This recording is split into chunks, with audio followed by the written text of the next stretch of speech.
আমার বয়স তখন ১০-১২।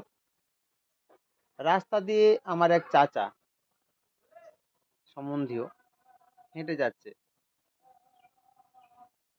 আমি বললাম, চাচা আসসালামু আলাইকুম। কোনো উত্তর নেই।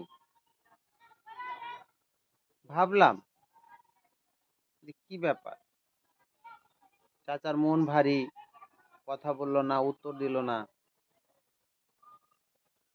কিছুক্ষণ পরে আবার ওনার সাথে আমার দেখা।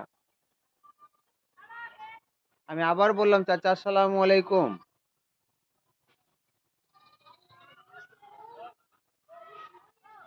আবারও তার মুখ থেকে কোনো উত্তর পেলাম না, কোনো সাড়াও পেলাম না।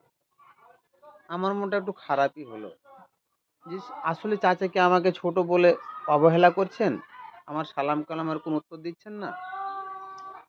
আবারও কিছুক্ষণ পরে ওনার সাথে আমার চলতে ফিরতে পর্যায়ে দেখা।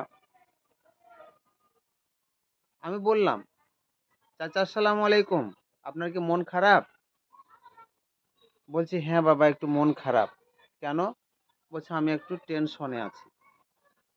আমি তখন বয়স আমার ১০-১২, ছাত্র হিসাবে খুব একটা ভালো ছিলাম না, তাই আমি টেনশনের মানেও বুঝতাম না। তাই বললাম, চাচা টেনশন মানে? বলছে, বাবারে খুব দুশ্চিন্তায় আছি। ও আচ্ছা আচ্ছা, দুশ্চিন্তা মানে চিন্তায় আছেন তাই না? চিন্তা করছেন কেন? বলছে, বাবা চিন্তা করে করে আমার দেহটায় মাটি হয়ে গেল, কি করব বাবা? আমি বললাম যে, চাচা চিন্তা করতে হবে না, একটু বিপদে ধৈর্য ধরতে হবে, চিন্তাকে একটু এড়িয়ে চলতে হবে।